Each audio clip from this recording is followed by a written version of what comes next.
Yep, same story. The one and the most common problem is that no matter what BMW you own, I'm talking 10 years and older, it is or it was repaired or it needed to be repaired. Why BMW Z4 E89 is different?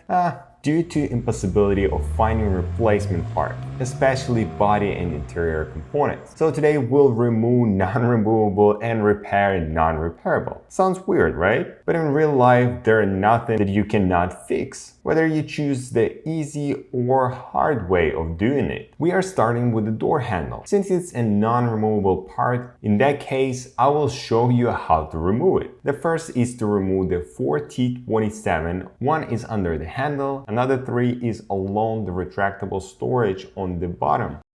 But after you remove the screws, levering one of the bottom corners with the plastic pry bar. There are several pins holding the panel. Also be prepared to have some spare pins. Unfortunately, I lost the footage from the main camera, or I lost the SD card. In any case, I still have some footage that I'm going to be working with and that you're actually looking at.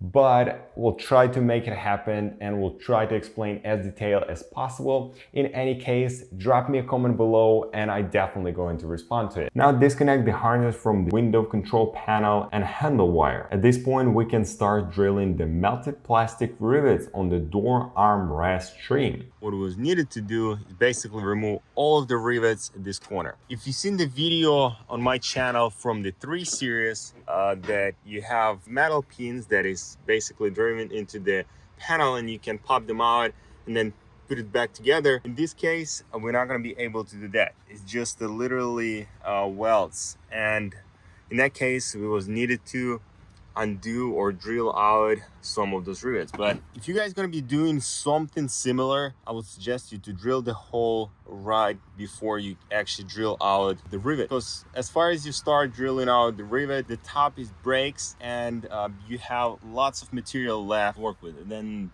it's really hard to actually make it flat with the surface to use the screws. Also, handle is held with T15 screw at the bottom. Before we start the restoration, I will remove a couple more pieces to repaint as the bottom steering trim, which simply has to be pulled out. In terms of the paint, it's really easy to remove.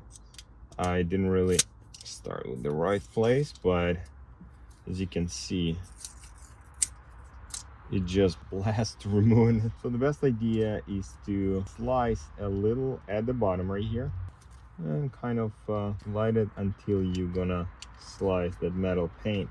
Hey, so as far as we got there, we can kind of pop it the end piece, and we're not gonna be going any deeper because there are portion that's still visible, which is that portion right here. But beside that, yeah, just keep going, remove the paint, clean it up, apply the new paint on it. Although the plastic paint can be removed with sticker remover or similar solution, simply spray it over and leave it for 10 to 15 minutes. Repeat the process if the paint didn't bubble it up. After that, I'm using 1000 grit sandpaper to make the surface rougher. Also, if you're gonna be sanding, make sure you're doing the cross pattern. In that case, you're gonna have a little bit of that grainish or unfinished surface output, which is not gonna be extremely smooth. That's what you basically want when you're doing the plastic trim. In terms of the paint, my suggestion will be the LVP paint.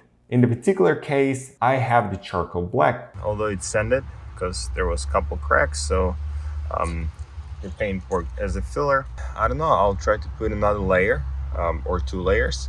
We'll see how it looks. For my experience, it's one of the best trim paint out there. After 3 coats and 4 hours of drying on the sun, parts looks amazing. I would definitely compare it to the OEM look, and the paint looks pretty premium and luxury. And if you do everything right, you will have a premium surface that can handle another 10 years. So now it's a perfect time to clean the surface. Anyway, at this point, we can pop the handle back. You're gonna have 1 screw at the back, so we're gonna pop this one. Just keep the handle in place. And let's see. So it goes something like that. It clips on.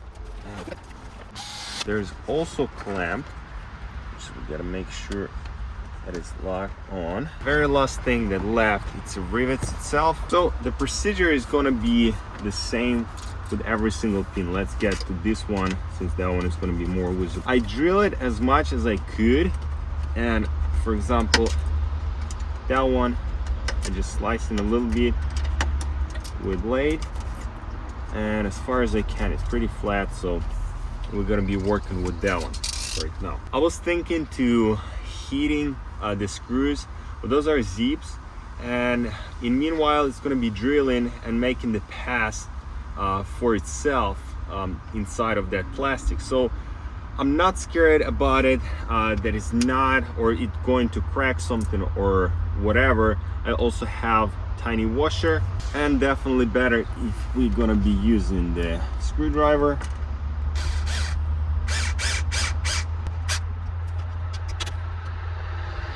But I think that's a good score. After that, I'm going to add a little bit of the hot glue in some spots, but as you can see, it's not that hard. Just you gotta make sure that you're gonna drill the hole. It's actually a hole existing in there already.